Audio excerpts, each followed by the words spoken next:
Merci à tous les hommes de Dieu qui sont là. Merci à vous qui êtes présents. Nous croyons que l'Éternel nous fera grâce. Alléluia. Alléluia. Donne-moi un amen que j'annonce, que j'enseigne ce soir. Donne-moi un amen. Alors, ça ne va pas prendre beaucoup de temps, que Dieu nous aide. On va prier. Si j'ai une petite exhortation à nous partager ce soir, un sous-titre au-delà du grand titre, la croissance spirituelle. Mon sous-thème de ce soir, c'est comme Jésus. Dis à ton voisin comme Jésus. Aide-moi à dire à ton voisin comme Jésus. Et là, on a orgueil. Ah mon Dieu.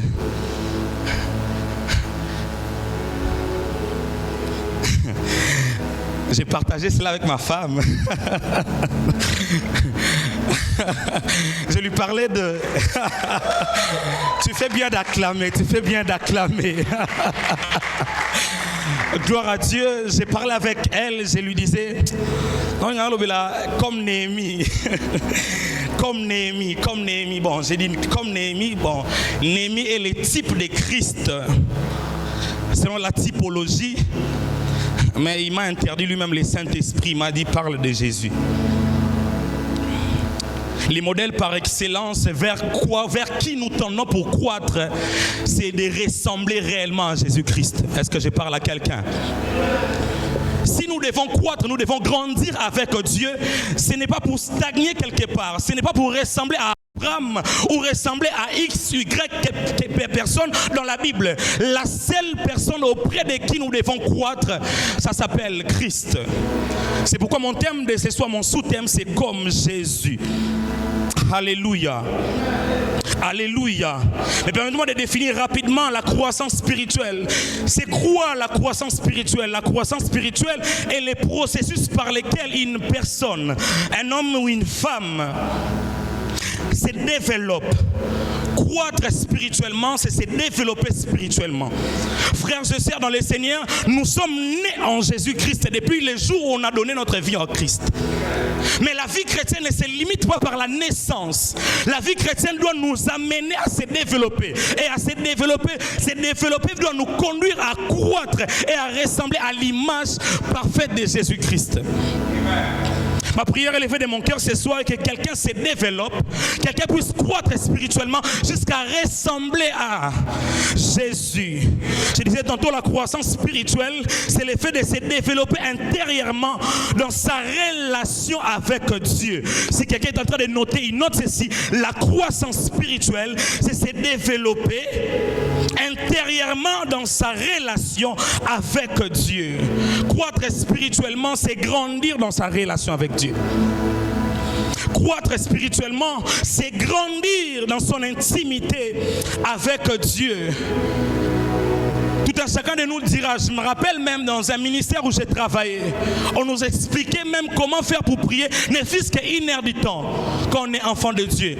J'ouvre une parenthèse pour nous dire aux enfants de Dieu, la petite dimension ou bien le peu de temps que nous devons passer dans la présence de Dieu, c'est au moins une heure du temps. Et un homme de Dieu nous a expliqué, il dit, si on a une heure, 15 minutes, jusqu'à ce que ça soit une heure du temps. Tu peux prier même 30 minutes à 12 heures, tu peux encore 30 minutes à 18 heures, ça peut faire une heure du temps. Pourquoi tu dis une heure du temps? Je me rappelle ces jours-là, alors que Christ a choisi Pierre, Jacques et Jean, si je ne me trompe pas, ils sont montés avec à la montagne de la transfiguration. Alors qu'ils étaient en train de prier, Christ s'est retiré un peu. En retournant, Christ trouve les disciples en train de somnoler, en train de dormir. Il leur a dit, vous n'avez même pas pu résister ou bien veiller avec moi, ne fût-ce qu'une heure du temps. Donc la plus petite des dimensions, pour conserver notre relation avec Dieu dans la dimension de la prière, c'est prier au moins une heure du temps. L'unité des mesures pour atteindre la stature parfaite de Christ dans sa dimension de croissance, ce n'est pas seulement l'effet de prière, c'est de prier 5 heures du temps. Mes frères et sœurs, il est possible qu'on soit né en Jésus-Christ, qu'on commence à prier 1 heure, 2 heures. Mais lorsqu'on grandit avec Dieu, nous devons développer des temps de retraite, des temps de prière, passer plus de temps dans la présence de Dieu. Tu ne me diras pas que tu as grandi spirituellement si ta vie de prière d'aujourd'hui ressemble à celle d'hier. On ne peut pas dire que j'ai grandi avec Dieu jusqu'à présent. Pour gêner, il faut que ça soit seulement Alpha 40. Grandir avec Dieu, c'est développer ces valeurs-là, ces principes-là qu'on nous donne au début de l'année. Alpha 40, jeûne de 40 jours. Après Alpha 40, après l'église, que tu conserves cette vie dans ta maison. Que la vie de prière, la vie de jeûne puisse être notre quotidien. Croître spirituellement, c'est grandir dans son intérieur, c'est se développer dans sa relation avec Dieu.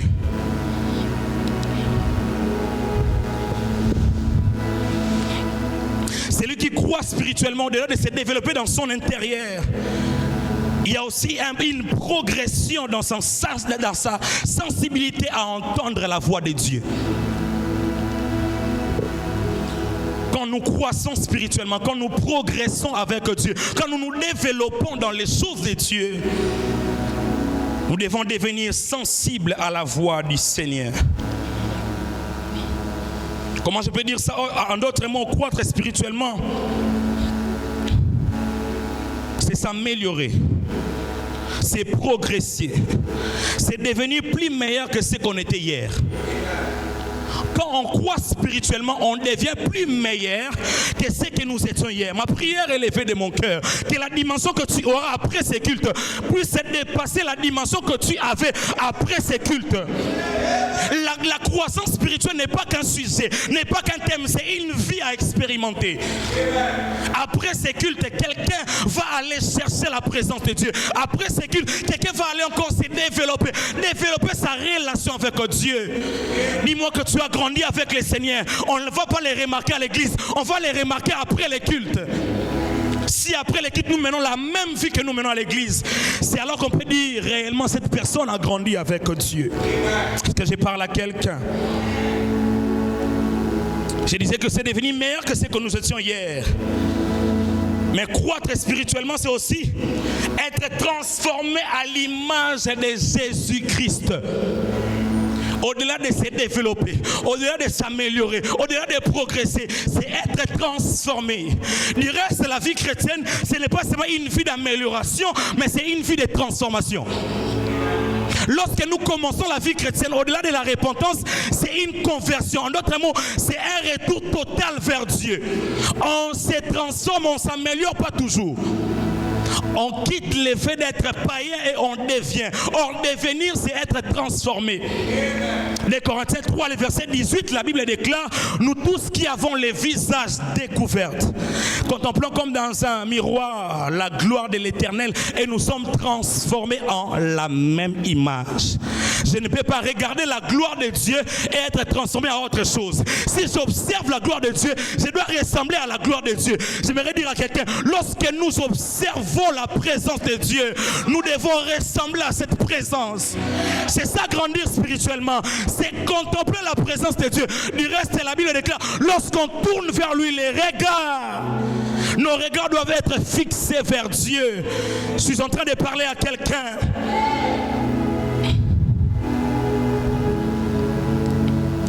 Grandir spirituellement ou croître spirituellement, c'est quitter l'immaturité spirituelle pour rejoindre la maturité spirituelle. Tout en laissant Dieu transformer notre cœur, nos pensées et notre manière de vivre. Luc 3, le verset 8, la Bible déclare: produisez donc des fruits dignes de votre repentance. J'aime la version parole vivante ou parole de vie qui dit: prouvez donc par vos actes que vous avez réellement changé votre vie. La croissance se remarque aussi lorsqu'on grandit avec Dieu. Ça se remarque aussi par notre manière de vivre avec les autres.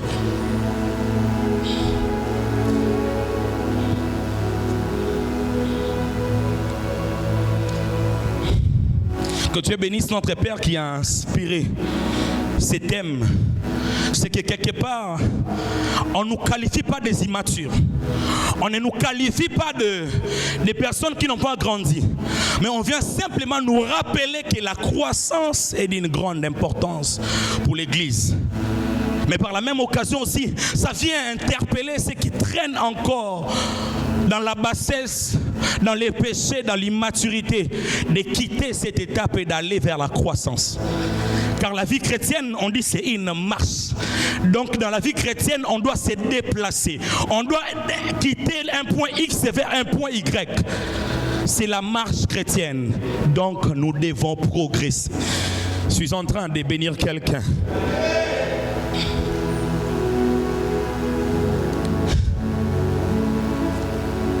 De manière simple, la croissance spirituelle est l'évolution progressive d'un croyant.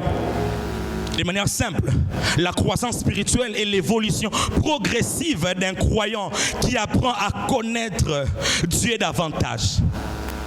Je répète encore, la croissance spirituelle est l'évolution progressive d'un croyant qui apprend à connaître Dieu davantage et à vivre selon sa volonté. Daniel 11, les versets 32, la Bible déclare: c'est du peuple qui connaîtront leur Dieu, agiront avec fermeté. Lorsqu'on grandit avec Dieu, on découvre Dieu d'une manière différente encore. Lorsqu'on grandit avec Dieu, on connaît Dieu mais avec fermeté. Celui qui grandit avec Dieu n'est pas oisif, n'est pas statique. Il est en train d'agir. C'est pourquoi on dit, c'est du peuple qui connaîtront leur Dieu, ne croiseront pas les bras, ne resteront pas sur place, ils agiront. Lorsqu'on agit, on fait des mouvements. Je suis en train de parler à quelqu'un. Ma prière est élevée de mon cœur que Dieu nous donne de lui connaître plus davantage. Que Dieu nous donne de grandir afin de découvrir encore, au-delà de ce que les prédicateurs nous prêchent ici, que nous puissions avoir une intimité avec Dieu, de telle enseigne à connaître encore plus de Dieu. Chaque prédicateur en ce lieu, il n'est presque en partie, il n'est presque à la limite de sa connaissance. Mais lorsque nous avons le temps d'intimité avec le Saint-Esprit, la personne du Saint-Esprit peut nous amener encore à découvrir davantage la présence de Dieu et à grandir avec cette présence.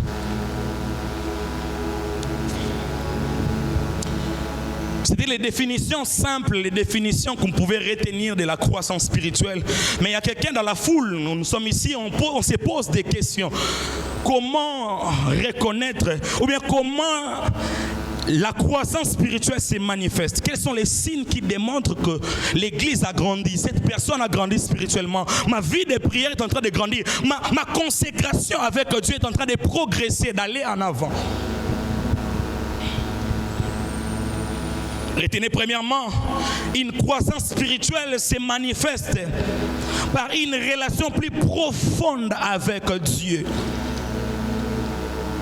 S'il y a de ceux qui notent, pour que l'on sache que cette personne est en train de grandir et de croître, on doit remarquer dans la vie de celle-ci une relation plus profonde, un sérieux avec Dieu. Pas une vie de superficialité, mais une vie de profondeur. Si jusqu'à présent, notre vie chrétienne est encore au niveau des sensations, de superficialité, de superflu, c'est que nous n'avons pas encore connu la grandeur, la croissance avec Dieu.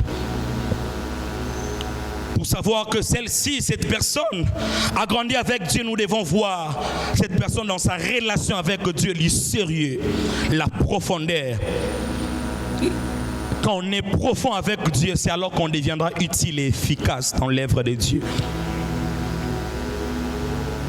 Et un autre signe qui accompagne l'effet de grandir avec Dieu, c'est qu'au-delà d'avoir une relation profonde avec Dieu, mais un des signes, c'est aussi aimer profondément la présence de Dieu.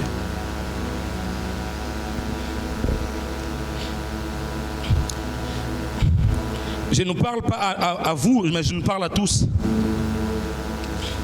Ça nous arrive à tout le monde. Du reste, d'ailleurs, aujourd'hui, je me suis présenté en retard. Excusez-moi même pour ces retards. Église, si nous devons grandir avec Dieu, notre série doit commencer même par notre manière de s'approcher de Dieu en venant au culte à temps. Un des signes qui montre aussi que nous avons grandi avec Dieu, c'est respecter les timings, c'est respecter la présence de Dieu. Venir dans la présence de Dieu tôt. Je me rappelle encore au début de nos conversions. Les cultes pouvaient commencer à 8h, mais à 6h déjà tu es au temple. Il y a de ceux-là qui disent j'ai grandi avec Dieu. Comme le rabbin Mickey, il y a un nouveau converti. Si ces choses ont fait notre force au départ, nous devons reprendre avec ces choses. Les modérateurs n'ont pas encore commencé, mais nous sommes déjà dans la présence de Dieu. Grandir avec Dieu, grandir, croître spirituellement, c'est aussi être à temps dans la présence de Dieu, aimer sa présence. La présence de Dieu ne se manifeste pas lorsqu'on arrange les sons. Elle nous précède même avant que nous puissions étaler des nattes en ce lieu.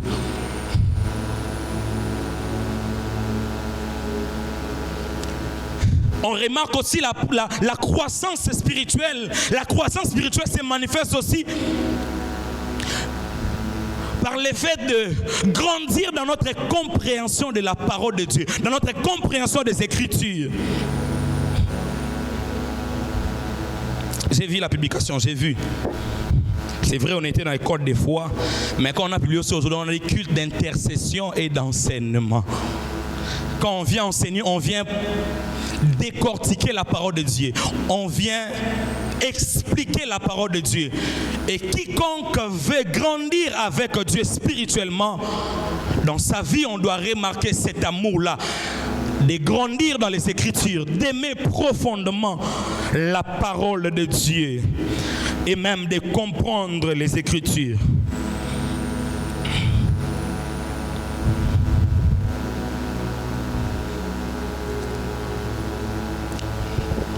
Grandir spirituellement se manifeste aussi par l'effet d'avoir une vie qui ressemble du jour au jour à Jésus-Christ. Avoir un caractère qui est à l'image de Jésus. J'avais une question à nous poser, à se poser. En même temps, c'est un questionnement, en même temps, c'est une question. Un questionnement parce que je me pose une question, parce que je vous la pose. Frères et sœurs, pas dans ce que vous faites, mais dans ce que nous faisons au quotidien. Est-ce réellement, cela ressemble aux pratiques de Christ? Face aux épreuves, face aux problèmes que nous rencontrons, la manière dont nous réagissons, est-ce réellement nous réagissons comme Christ? Question mark. Est-ce que notre manière de vivre au quotidien ressemble réellement à Jésus-Christ?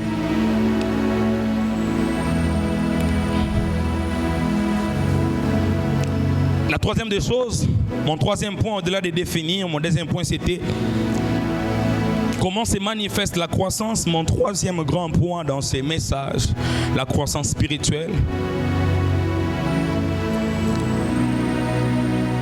Mon troisième message, je l'ai intitulé de cette manière: la croissance spirituelle a un modèle.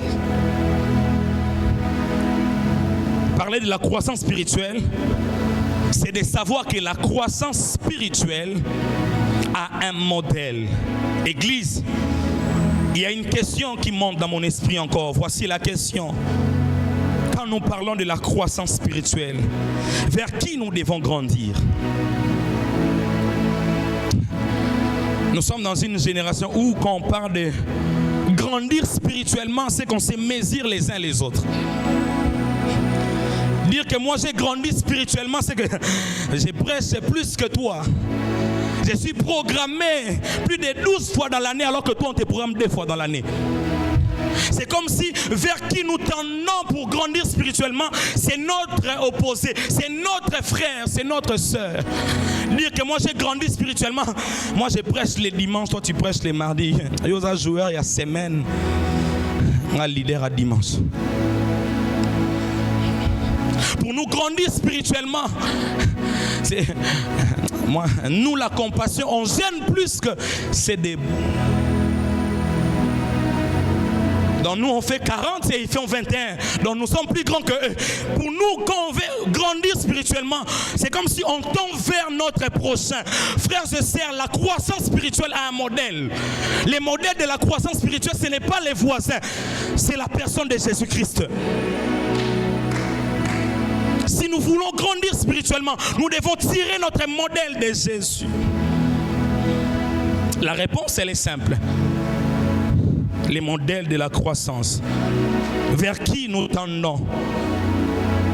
C'est Jésus. Nous devons grandir pour ressembler à Jésus-Christ. Mais avec un but d'hériter aussi avec Jésus-Christ. Lorsque nous ressemblons à Christ, nous allons hériter aussi avec Christ. Mais l'une des choses qui nous empêche encore d'hériter, c'est parce que nous demeurons encore dans l'enfance, dans les comparaisons. On se mesure entre nous. Galates 4, le verset 1er que nous avons lu, la Bible déclare: or, aussi longtemps que l'héritier est un enfant, il ne diffère de rien d'un esclave. Lorsque nous traînons dans les comparaisons, lorsque nous traînons dans les enfantillages, il nous serait impossible de grandir et d'hériter. Nous avons un héritage. Nous devons hériter les ciels. Nous devons hériter aussi les promesses que Dieu nous a données. Mais nous devons grandir. J'ouvre une parenthèse pour dire une phrase, bien aimé. Vieillir, c'est obligatoire, mais grandir, c'est un choix. Quelqu'un l'a dit. Vieillir, c'est obligatoire, mais grandir, c'est un choix. Est-ce que quelqu'un est en train de me comprendre? Pour vieillir, on ne fera pas des efforts. C'est obligatoire. Tout un chacun de nous va vieillir. Quelqu'un avait 20 ans hier, aujourd'hui il a 30 ans. Vieillir par définition, selon moi, quand j'ai fouillé un peu les dictionnaires, j'ai retenu ceci. Vieillir, c'est avancer en âge.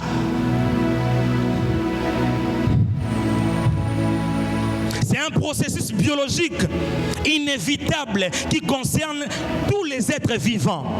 Mais grandir implique souvent une idée de progresser et d'évoluer d'une manière positive. Vieillir, tous on peut vieillir, mais grandir, c'est faire un choix de grandir. Il y a de ces personnes qui sont plus âgés que nous, qui peuvent avoir 50 à 60 ans. En âge, ils sont avancés. Mais dans la croissance, ils sont encore trop bénins. Ils sont encore trop petits. Grandir, c'est un choix, mais vieillir, c'est obligatoire. Oh, moi j'ai fait 10 ans dans la présence de Dieu. 10 ans, 15 ans dans les choses de Dieu. Faire 15 ans ne signifie pas que tu as grandi avec Dieu. Certainement, tu es en train de vieillir, mais tu n'as pas encore grandi avec Dieu. Grandir, c'est faire un choix. On peut vieillir sans forcément évoluer intérieurement. On peut vieillir. Mais dans ton intérieur est mort.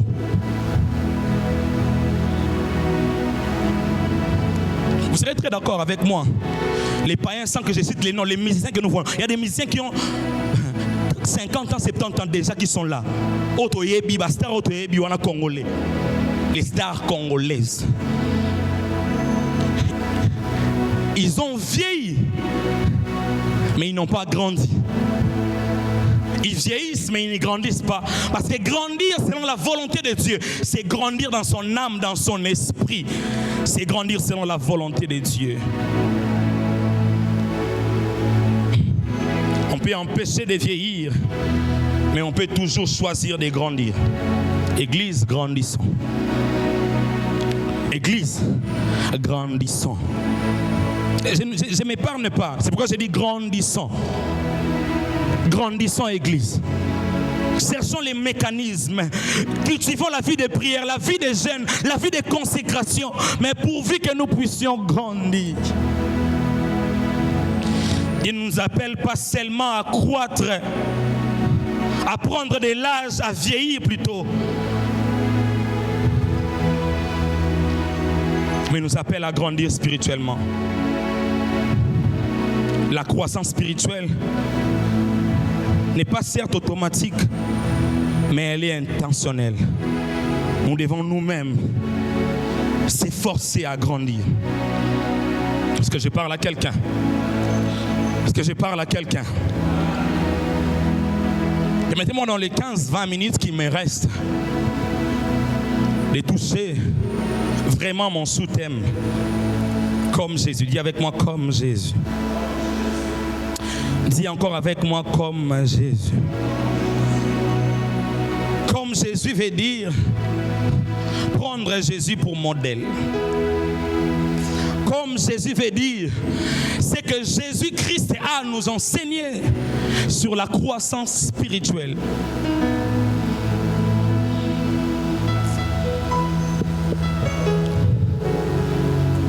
Comme Jésus veut dire agir comme lui, parler comme lui, faire des choses comme lui, opérer dans les miracles comme lui. On remarquera que nous sommes en train de croître spirituellement lorsque nous vivons comme notre Maître vivait. Il reste Galates nous dit, si nous vivons, ce n'est plus nous qui vivons. C'est Christ qui vit en nous. Je suis en train de parler à quelqu'un. Je suis en train de parler à quelqu'un.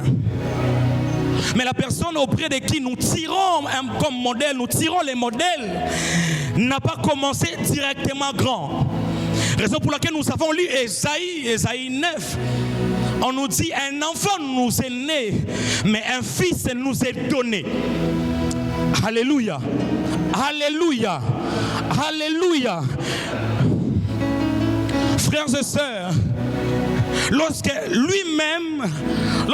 ils étaient en train de créer, j'ouvre une parenthèse pour dire que les modèles de Christ nous enseignent aussi l'unité. J'ouvre juste une parenthèse.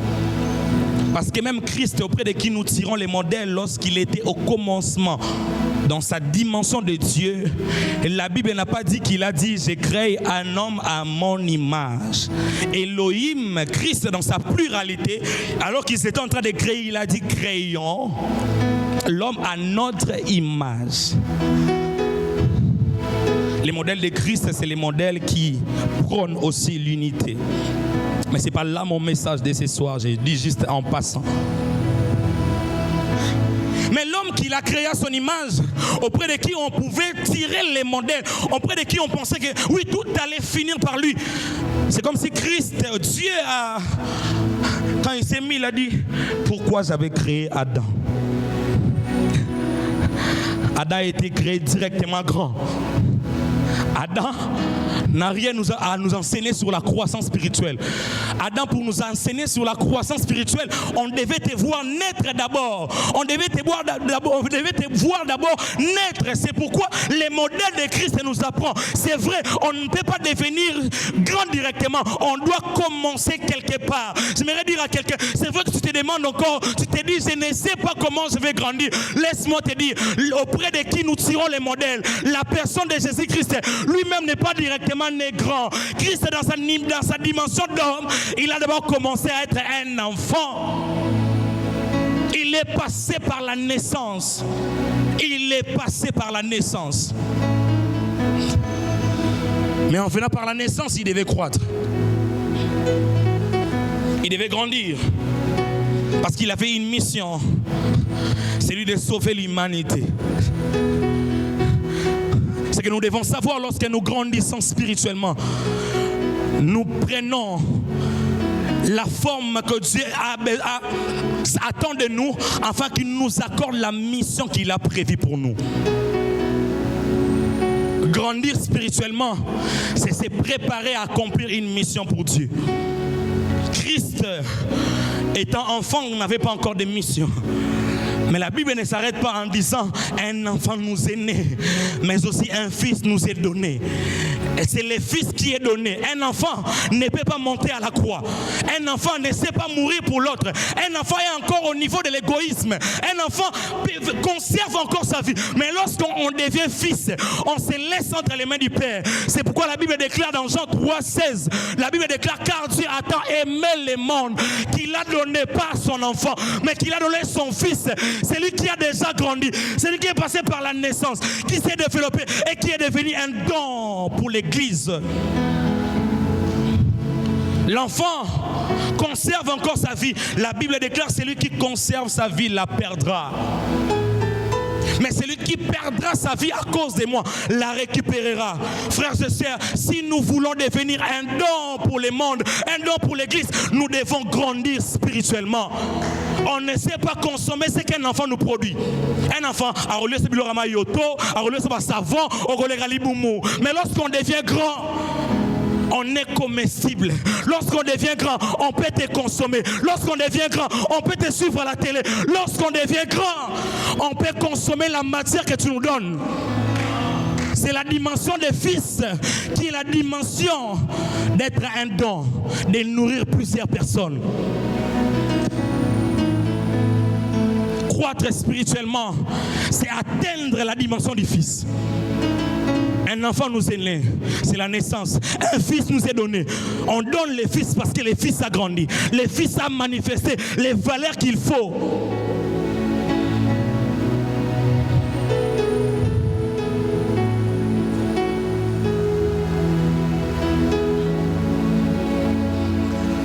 Je parlerai de 3 dimensions de la croissance spirituelle et je vais clôturer, on va prier. Les 3 dimensions, un peu comme la Bible dit, je vais les lire dans 1 Corinthiens 13. Là, on nous parle de l'amour. 1 Corinthiens 13.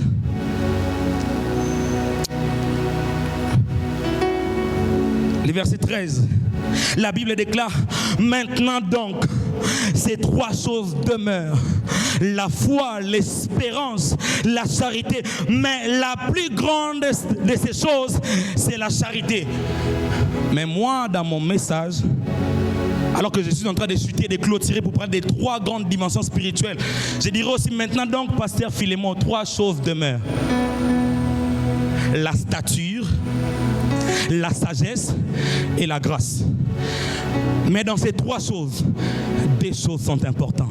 La stature, l'époque de la stature est déjà passée.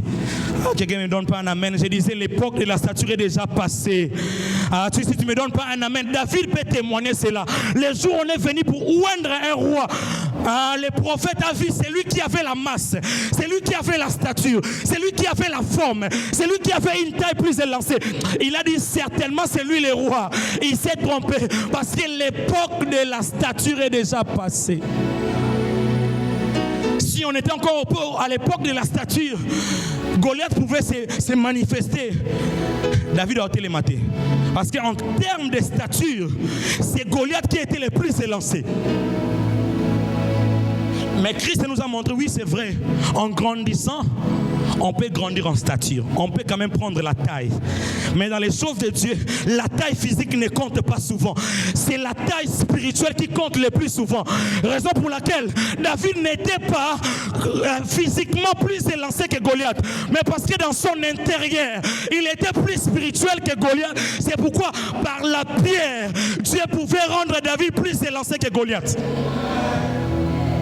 Lorsque nous grandissons intérieurement, Dieu peut faire en sorte que la pierre puisse prendre la taille de Goliath.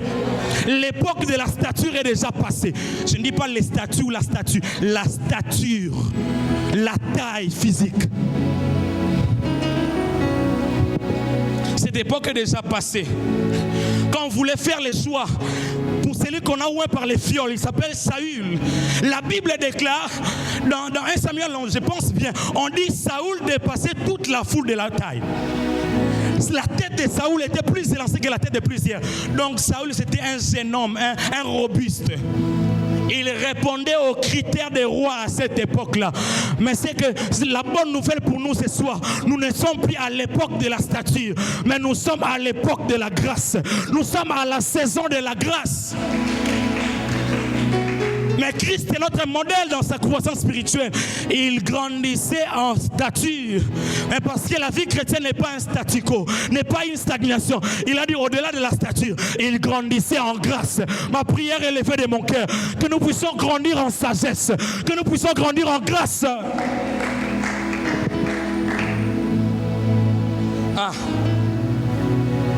Lorsque nous grandissons spirituellement, même les dons grandissent aussi. Lorsque nous grandissons spirituellement,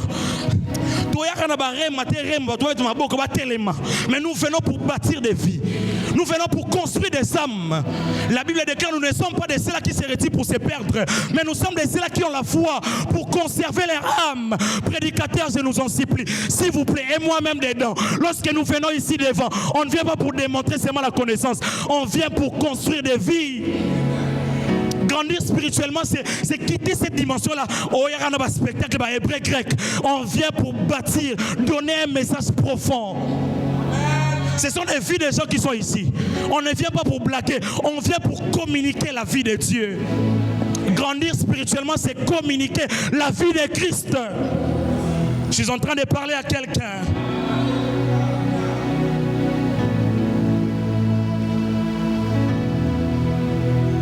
La dimension de la taille est déjà passée. Nous sommes dans la dispensation ou bien dans la dimension de la sagesse. Mais quelqu'un dit, oui, prédicateur, tu nous parles de grandir dans la sagesse.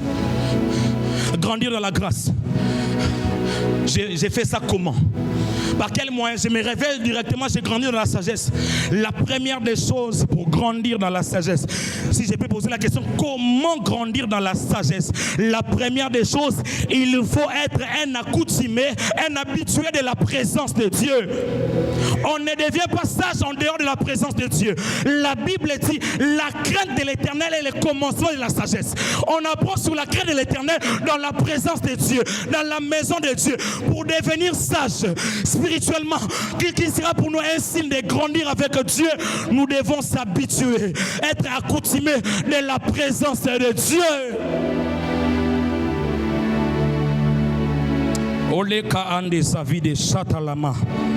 Samuel peut témoigner cela. La Bible déclare, le jeune Samuel, il était jeune, mais la Bible dit, il grandissait dans les temples. En d'autres mots, il grandissait dans la présence de Dieu. Si nous voulons remarquer que celui-ci a grandi spirituellement avec Dieu, cette personne aime la présence de Dieu. Cette personne aime les temples, aime l'atmosphère de Dieu. Grandir spirituellement, c'est désirer la présence de Dieu. C'est demeurer dans sa présence. Si Samuel ne le témoigne pas bien, David peut le témoigner. Dans Psaume 23, je pense, au verset 6, il dit, oui, le bonheur et la grâce m'accompagneront tous les jours de ma vie. Et je ne fréquenterai pas, et je ne louerai pas, et j'habiterai dans la maison de l'Éternel jusqu'à la fin de mes jours.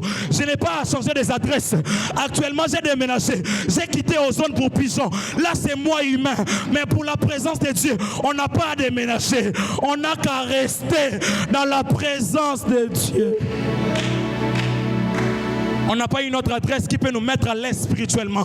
C'est la présence de Dieu qui peut témoigner que nous avons grandi spirituellement. Est-ce que nous aimons encore la présence de Dieu? Nous voulons acquérir la sagesse. On doit aimer, on doit s'accoutumer à la présence de Dieu. Je sens le cœur de Dieu, je sens le cœur. Oh, dégage, les bras nénèges. La deuxième des choses, pour grandir dans la sagesse, il faudrait s'entourer et fréquenter les sages. On nous dit ça ici, la grâce que tu honores, c'est la grâce qui coulera sur toi. Tu veux devenir sage, il faut apprendre à fréquenter les sages. Tu veux devenir sage, entoure-toi des sages. Christ nous a prouvé cela. Parce qu'on parle de comme Jésus. Notre modèle pour ce soir, c'est Jésus. La Bible est en train de déclarer. Alors qu'ils avaient dit, il avait 12 ans. À un moment dans Luc chapitre 12 que nous avons lu. Luc chapitre 2, excusez-moi, au verset 52. C'est comme si au verset 40 ou 49, les parents de Jésus-Christ se sont rendus compte que toi, moi, Nazé, abungité. La nature lui réclame. Sa nature est en train de lui réclamer. Il devait cultiver la sagesse. Il devait apprendre la sagesse. Il devait prouver au monde qu'il a grandi en sagesse. La Bible déclare, il était au temple à l'âge de 12 ans. Rappelez-vous, Christ, même à l'âge de 12 ans, il était Dieu. Hein? Malgré qu'il était dans le processus de la croissance. Mais pour nous enseigner sur la sagesse, la Bible déclare, il n'était pas là en train d'enseigner d'abord. Et il posait des questions. Il voulait apprendre sur la sagesse. Frères et sœurs, nous voulons grandir spirituellement avec Dieu. Nous devons fréquenter les sages, les personnes qui nous ont précédés, les personnes qui sont venues avant nous. Il est important de s'entourer de ces personnes, car auprès d'eux, on peut cultiver la sagesse. Et la preuve, il apprenait sur la sagesse. Il ne posait pas seulement des questions, il répondait. Christ était un bon élève qui assimilait la leçon et qui mettait en même temps en pratique. Et il posait des questions, mais il répondait aussi. Il prouvait aux mages, aux docteurs de la loi à cette époque-là, que j'ai grandi aussi. J'apprends auprès de vous, pas pour devenir si c'est quoi, mais pour devenir comme vous. Nous voulons grandir dans la sagesse. Nous devons fréquenter les sages au pluriel. Mais je vais conclure ici, on va prier. Nous voulons grandir dans la sagesse. Si on doit s'entourer, fréquenter les sages, on doit aussi fréquenter le sage. Parler du sage ici, c'est parler de l'ancien des jours. C'est parler de l'homme de 33 ans. C'est lui qui est monté à la croix et qui nous a sauvés. Il est l'unique sage. Si les sages au pluriel ne nous reçoivent pas, ils ne nous permettent pas de grandir. Fréquentons lui-même Dieu. Aimons le Saint-Esprit. Fréquentons le Saint-Esprit. On grandira en sagesse. Et les sages, ce soir, a une sagesse à nous communiquer. Parce que grandir spirituellement, c'est grandir pas seulement en taille. Ce n'est pas seulement avoir des barbes, mais c'est être costaud spirituellement. C'est avoir la sagesse divine. Et personne ne connaît la sagesse de Dieu si ce n'est la personne du Saint-Esprit. Et ce soir, c'est une invitation que nous avons à la présence du Saint-Esprit, afin que nous puissions grandir. Est-ce qu'on peut être debout? C'est de quel esprit que nous parlons? La raison pour laquelle on avait lu Ésaïe chapitre 11, la Bible déclare: puis un rameau sortira du tronc d'Isaïe et un rejeton naîtra de ses racines. L'esprit de l'Éternel, je dis à quelqu'un, l'esprit de l'Éternel va se reposer sur nous ce soir. Ça nous permettra de grandir spirituellement. Je parle à des hommes qui ont la foi comme moi. Je parle à des aigles qui peuvent monter ce soir et atteindre la dimension de l'esprit. Ce soir, l'esprit de l'Éternel. La Bible déclare: oh, le Seigneur c'est l'esprit. Et là où il y a l'esprit de Dieu, là il y a la liberté. Je vois l'esprit de Dieu faire son entrée en ce lieu. Est-ce qu'on peut avoir nos mains levées vers le ciel? Ceux qui parlent la langue peuvent parler en langue. Pandekater et l'osepla. Ah, lorsque l'esprit se déploie, il libère une dimension de grâce. Ah, on grandit pas seulement en sagesse, mais on grandit aussi en grâce. Et ce soir, l'esprit de l'Éternel est sur moi. Il nous a oint, il m'a oint. Papade, lapande, sada. Il y a la grâce de Dieu en ce lieu. L'esprit de Dieu est en train de se mouvoir. L'esprit de Dieu se met en ce lieu. Pour des personnes connectées et sensibles, la domination est en train de se reposer sur vous.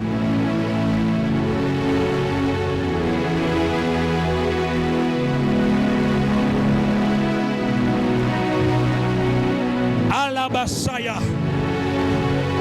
L'esprit de l'Éternel. Ah, c'est l'esprit de sagesse et d'intelligence. Dieu est en train de rendre plusieurs intelligences ce soir. Il communique une sagesse. Tu ne comprendras pas. Ça serait toi seul dans cette entreprise-là qui sera en train de se démarquer.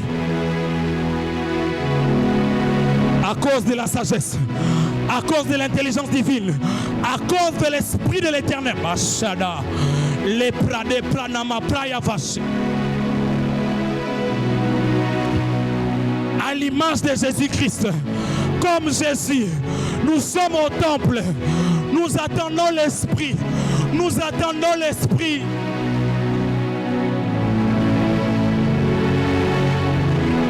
Mande bale, kalalala nanama.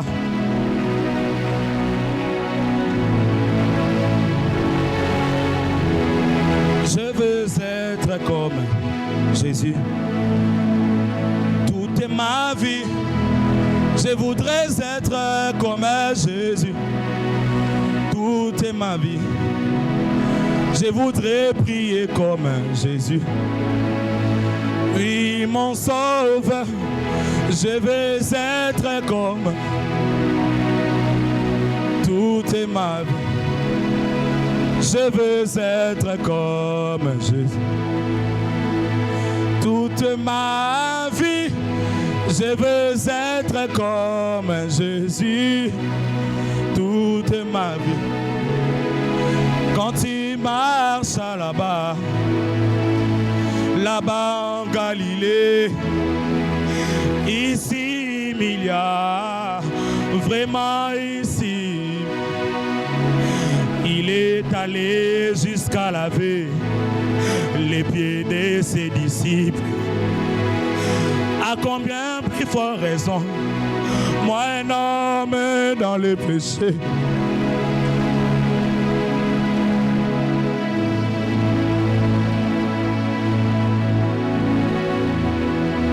Je veux être comme...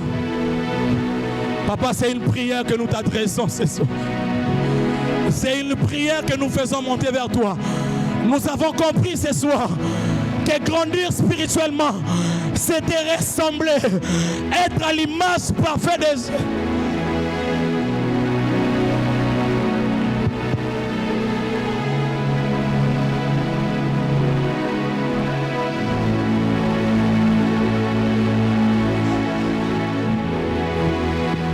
Je veux être comme Jésus toute ma vie. Je veux être comme Jésus. Il est mon sauveur. Je veux être comme Jésus toute ma vie. Je veux réfléchir comme Jésus toute ma vie. Je veux être comme Jésus toute ma vie. Je veux parler comme Jésus. Il est mon modèle. Je veux parler comme... Dis à Dieu que tu veux être comme Jésus. Dis à Dieu que tu veux être comme Jésus. Dis à Dieu que tu veux être comme Jésus. Que ta vie soit marquée des empreintes de Jésus. Que ta vie soit marquée par les empreintes de Jésus. Que ta vie soit marquée par les empreintes de Jésus. Oh l'ananda Shabaya. Je vois des hommes qui veulent être comme leur oncle. Je vois des hommes qui veulent être dans la vie comme leur père. Je vois des hommes qui veulent être dans la vie comme leur mère. Mais j'aimerais te dire qu'il y a un modèle par excellence. Il y a un modèle par excellence. Il s'appelle Jésus. Il s'appelle Jésus. Ta mère a un défaut. Ton père a une limite. Ta mère a une limite. Mais Jésus n'a pas de limite. Jésus n'a pas de faille. Jésus n'est pas défaillant. Jésus n'est pas bloqué. Jésus n'a pas un côté obscur. Jésus ne connaît pas des zones d'ombre. Jésus est un modèle parfait. Jésus est un modèle par excellence. Jésus est un modèle par excellence. Il te convient ce soir de les prendre comme modèle. Il te convient ce soir de les prendre comme modèle. Il te convient ce soir de t'identifier à la personne de Jésus. Il te convient ce soir de tourner tes regards. La Bible déclare